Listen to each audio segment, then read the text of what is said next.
Well, the fact is there are also exercises going on with Russia here. We've had long relations with Russia, and the Pakistanis have not. Yeah. But just as we are widening our options and are trying to maximize the number of countries with whom we have close relations, and we see no reason to continue the earlier policies of distance with the US, by the same token, Russia is saying, why should we only tie ourselves to India? Why should we close off all possibility of relations with Pakistan?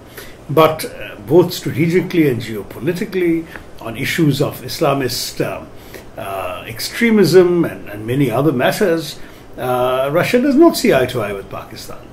This is just a country saying, yeah, we too can expand our friendships, just as India is doing, we'll also do it. But given how important the relationship is to both India and Russia, for example, on the military front and the supply of everything from equipment to spare parts, I don't see either India or Russia gaining from a serious estrangement, and I don't think one is going to happen.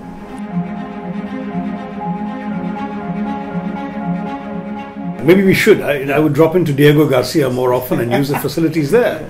As a student of history, I haven't forgotten that Diego Garcia was actually used by the Portuguese to base themselves when they raided Kerala's coast and the western coast as well. So I wouldn't mind seeing Indian ships using this agreement and going off to the US base in Diego Garcia, which the Americans lease from the British.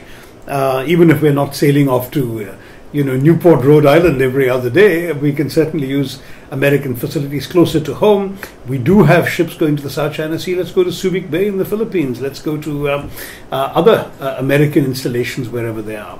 But no, that's not a major priority. I agree, and I'm not suggesting that's the whole answer. The whole answer is it's partly about the bases. Base is the wrong word. Facilities.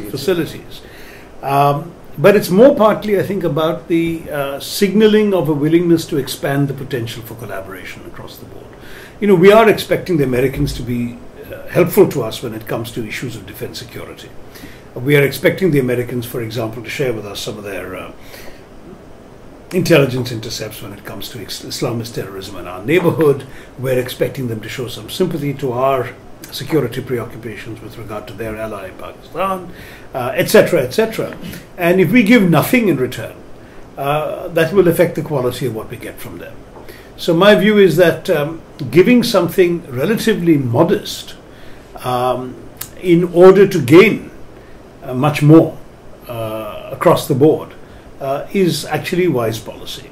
And some of these negotiations go back to the UPA days. I agree the UPA government did not agree to sign it, and the NDA took its time, which shows that our defense establishment, both the armed uniformed personnel and the civilian bureaucracy, thought about all this through very, very carefully before concluding that on balance we gained more than we lost. No, we are not actually aligning ourselves to the US and the South China Sea. We are aligning ourselves with the principle that international law should be respected.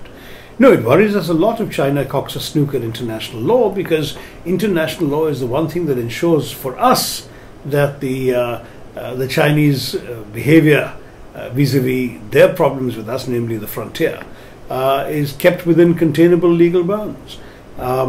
It's striking, for example, that on the waters issue, which came into the fore recently on Indus waters, that China and us don't have an equivalent of the Indus Waters Treaty. And yet we are hoping and managing the Brahmaputra will be dealt with by the Chinese with some respect for international legal principles and customary law.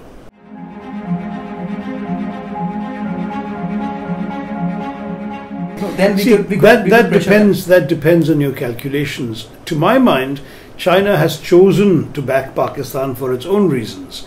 In the Indo-Pakistan divide of the subcontinent, China has chosen not to settle this long disputed frontier, even though it settled its land frontiers with every other country. China has not yet taken advantage of the very generous lifting of restrictions on its investment in India that Mr. Modi announced, lifting the earlier UPA-era restrictions on Chinese investments in telecoms, power stations, and in ports, all of which have been lifted by this government. So if China doesn't make any step forward, why do you want us always to make the step forward?